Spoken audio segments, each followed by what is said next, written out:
It all started with a peanut butter sandwich. Ethan, an average guy with an average job, had one simple joy in life: lunch. Every day at exactly noon, he'd sit on a bench in Maplewood Park, unwrap his sandwich, and enjoy 30 minutes of blissful peanut buttery solitude. But one fateful Tuesday, that simple pleasure was taken from him by a gang of squirrels. It began innocently enough. A chubby gray squirrel with a suspiciously intelligent glint in its eyes scampered up to him. Ethan, being a charitable man, tore off a tiny piece of his sandwich and tossed it to the squirrel. Big mistake. Before he could take another bite, 3 more squirrels appeared, their tiny paws twitching with excitement. Then 5 more. Within seconds, Ethan was surrounded by a dozen beady-eyed rodents, staring at his sandwich like it was the lost treasure of El Dorado. "All right, guys, this isn't a buffet," he muttered, shielding his meal.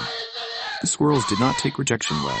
In a flash, the first squirrel leapt onto his lap. Startled, Ethan yelped and dropped his sandwich. That was all the invitation they needed. Chaos erupted. The squirrels swarmed the bench, scrambling over his arms, legs, and even his head.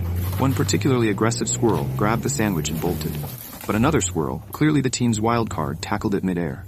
They rolled across the grass in a furry wrestling match while the others chased after them, shrieking in tiny, angry voices. Ethan could only watch in horror as his lunch was torn apart in an all-out squirrel brawl. Just when he thought it couldn't get any worse, it did. A jogger, unaware of the woodland crime scene unfolding before her, happened to be passing by. She stopped, staring at Ethan, who at this point was covered in peanut butter smears, fur, and what he prayed was just dirt. Are you okay?" she asked hesitantly. Ethan, still stunned from the attack, wiped some peanut butter off his cheek and gave her a dazed thumbs up. "Fine, just had a disagreement with nature." The jogger took a slow step backward and jogged away, probably rethinking every life choice that had brought her to this moment. Meanwhile, the squirrels had disappeared into the trees, their stolen prize held high like a trophy.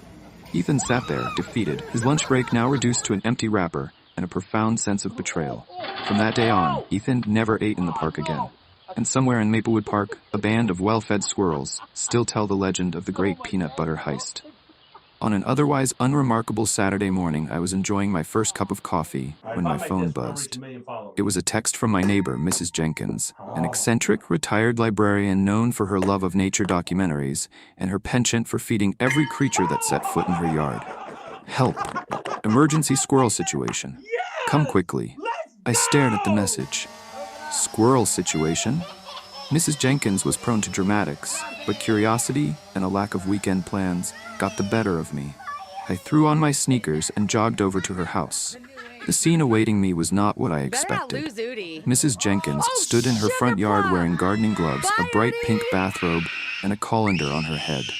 In her hand, she held a broom like a medieval knight preparing for battle. "It's in the attic," she hissed, pointing toward the house. "What's in the attic?"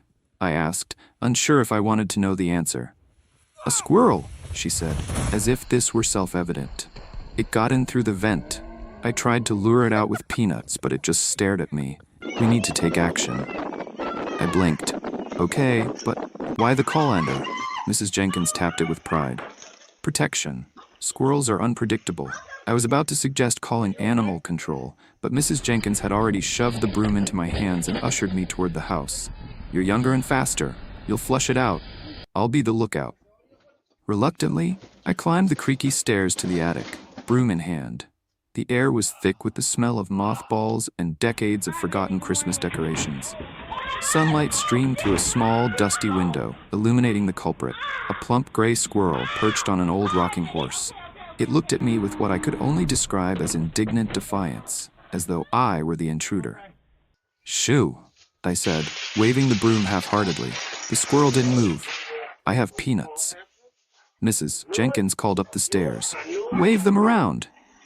"I'm not waving peanuts around," I muttered, inching closer. The squirrel twitched its tail.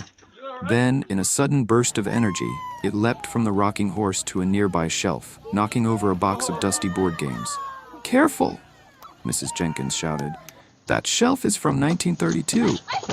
I ignored her and tried to corner the squirrel, but it zigzagged with the agility of a parkour expert, bounding from one precarious perch to another. At one point, it ricocheted off an old lampshade and landed on a suitcase, which promptly slid down a stack of books and exploded open, releasing a flurry of yellowed postcards and photographs. "Is everything okay up there?" Mrs. Jenkins hollered. "Define okay," I replied.